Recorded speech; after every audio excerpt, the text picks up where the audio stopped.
बागेश्वर विधानसभा क्षेत्र से कांग्रेस के प्रत्याशी रणजीत दास ने नगर क्षेत्र में रोड शो के साथ मतदाताओं से संपर्क किया है।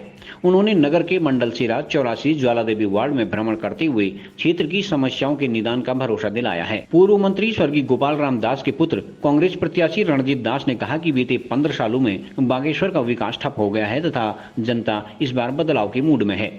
रणजीत दास ने सीसीएन से खास बातचीत में कहा कि उन्हें बागेश्वर नगर सहित गरुड़ दफौट खरई पट्टी के सभी गांवों में व्यापक समर्थन मिल रहा है। साथ ही वो अपनी जीत के प्रति पूरी तरह से आश्वस्त हैं। पेश है सीसीएन न्यूज की ये रिपोर्ट।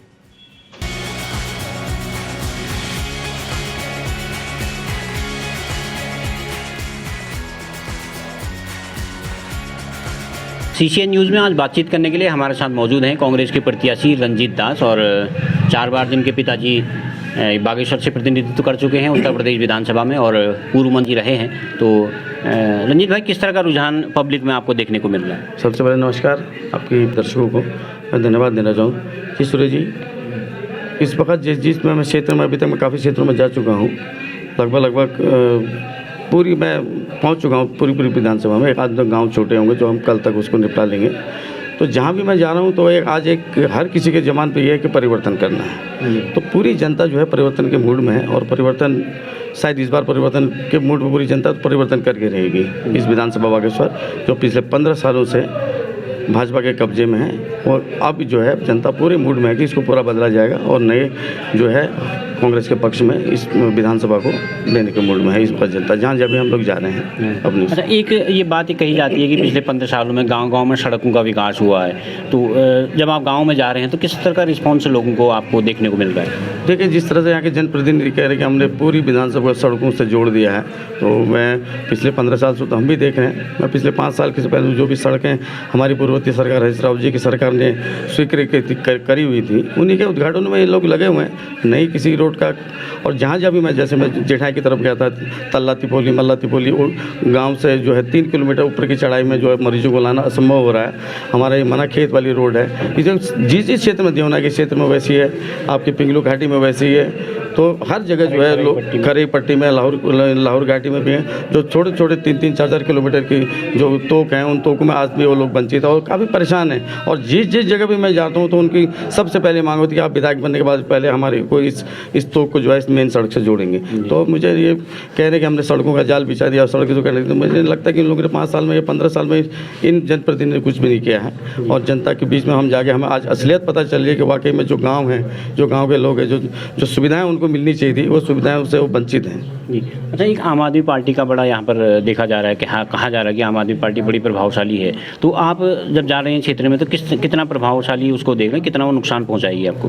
देख, प्रभावशाली तो मुझे नहीं लगता है, लेकिन ये है कि ये भाजपा की जो है बी टीम के रूप में काम कर रही है। और जिस क्षेत्र में इनका जो इन लोगों ने जो है समाज में एक अजीब सी स्थिति पैदा करती है कि छोटे छोटे बच्चों को और उनको और प्रचार प्रसार में लगाना, तो ये मैं समझता हूँ ये इन लोगों के कल्चर भी ठीक नहीं है। राजनीति के लिए, स्वच्छ राजनीति के लिए सही नहीं है। तो ये बी टीम के तरीके से ही काम कर रही है, भाजपा की बी टीम की तरह से काम, उससे कोई ज़्यादा असर पड़ने वाला है नहीं इस विधानसभा चुनाव में। जी, अच्छा, एक निर्दलीय प्रत्याशी भी यहाँ पर हैं, 2 बागी प्रत्याशी बताए जा रहे हैं कि कांग्रेस के जो बागी हैं, कितने प्रभावशाली आप उनको देखते, कितना नुकसान आपको लिए करेंगे वो?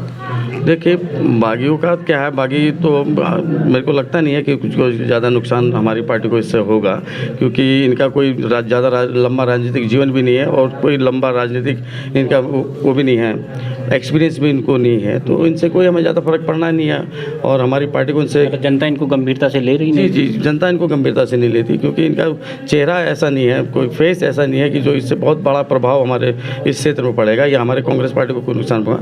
ये लोग जो है 200-400 में ही अपना सिमट के अपने घर को आएंगे और हम आपको यकीन दिलाते हैं कि इस बार जो इस बागेश्वर की सीट है, हमारी सुरक्षित सीट है, इस पर हम काबिज होंगे और जनता का पूरा मूड है और जो हमें समर्थन दे रही है, जहाँ जहाँ भी हम अपार जन समर्थन हमें मिल रहा है। अन्य दलों से भी लोग हमारे पीछे जुड़ रहे हैं और उन्हें आशा और अपेक्षा भी है कि कांग्रेस की सरकार आएगी, कांग्रेस का विधायक है, तो इस विधानसभा में बहुत कार्य होंगे और इस विधानसभा क्षेत्र का बहुत अच्छा विकास होगा।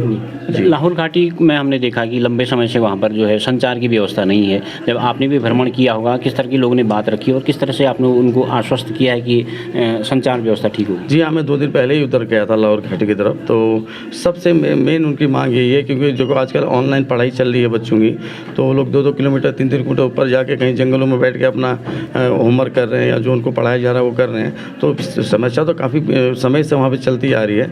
और मैं भी गया था, तो मेरे से भी उन लोगों ने ये कहा था कि भैया सबसे पहले हमें सड़क नहीं चाहिए, कुछ नहीं चाहिए हमको, लेकिन संचार व्यवस्था हमारी दुरुस्त होनी चाहिए। तो हमने कहा कि हमारी सरकार आएगी और हम यहाँ से विधायक होंगे और हमारी सरकार आएगी तो हम 90% से ऊपर का प्रयास अपना जो है उस संचार व्यवस्था को दुरुस्त करने के लिए हम लगाएंगे और लोगों को आश्वस्त करके आए कि हमारी सरकार आएगी और हम जो इसमें पूरा तरह से प्रयास करेंगे और संचार व्यवस्था उसको जोड़ देंगे लाहौर घाटी को, पूरी लाहौर घाटी को। एक विकास प्राधिकरण और महायोजना यहाँ के लिए बड़ी समस्या रही है।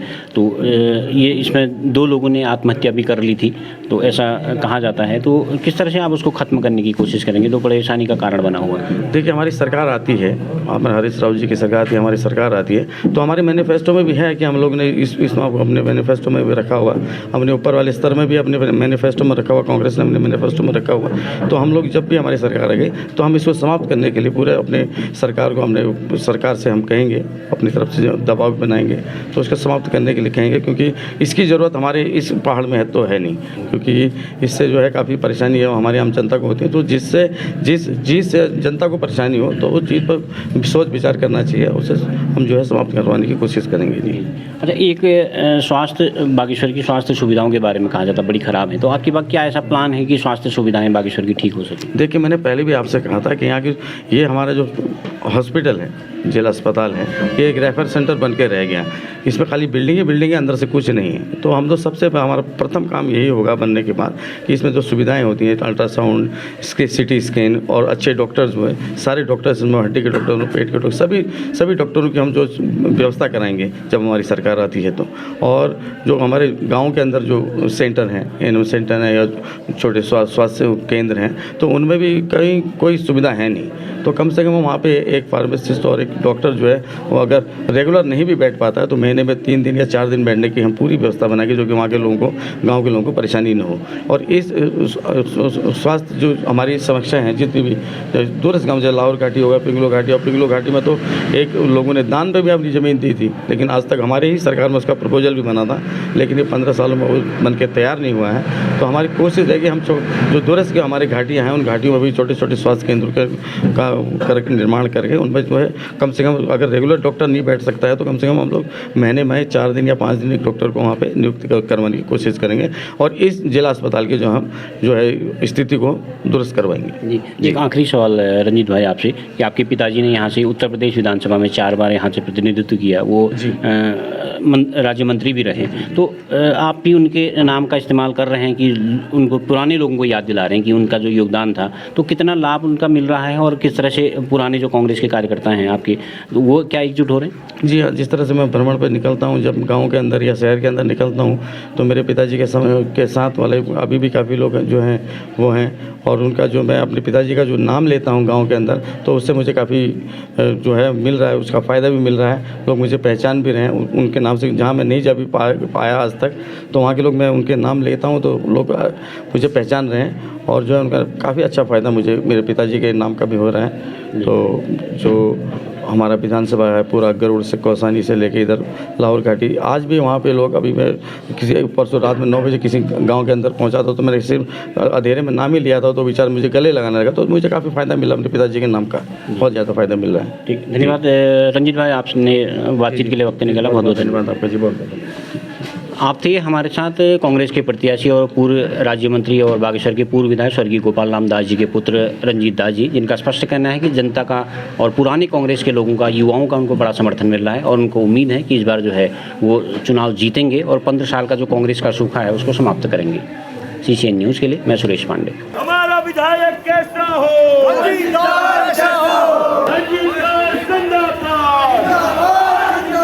युवा कांग्रेस, यहाँ की रोड की समस्या, यहाँ की नालियों की समस्या, ये 10 की 10 पिछले 15 सालों से हम भी देख रहे हैं और आप भी देख रहे हैं। आपने कभी उनसे सवाल पूछा? नहीं। कभी सवाल पूछा? आप जनता से पूछना चाहता हूं कि अगर आप उनसे सवाल पूछोगे तो आपको जवाब देने के लिए वो आपके पास नहीं आएंगे, अपने कार्यकर्ताओं को भेजेंगे। क्यों?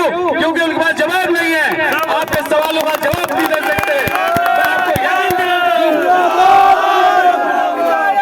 मैं आपको यकीन दिलाता हूं, जिस दिन आप उनसे और उनके कार्यकर्ताओं से सवाल पूछते जाओगे तो उनका एक ही जवाब होगा, जय श्री राम, भारत माता की जय।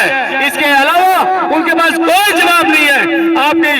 आपके गांधी हालों के पढ़ाई का हो, आपके नव शिक्षा का हो, स्वास्थ्य का हो, सड़कों का हो, उनके पास कोई जवाब नहीं है। इसलिए मैं आप लोगों से विनती करना चाहता हूं, 14 तारीख को आपको उनके जवाब देना होगा 14 तारीख को कि पिछले 15 साल से अगर आपने कुछ नहीं किया तो आप अपने घर में बैठिए और आप किसी दूसरे व्यक्ति को मौका देंगे। और इस रोड की हालत आप पिछले कितने वर्षों से इस रोड की हालत को ऐसी जज की तर्ज देख रहे हैं। हम आपको यकीन दिलाना चाहते हैं, अगर हमारी सरकार आई और आपका विधायक बना, कांग्रेस का विधायक बना, तो इस क्षेत्र की दशा और दिशा बदल के रख देंगे।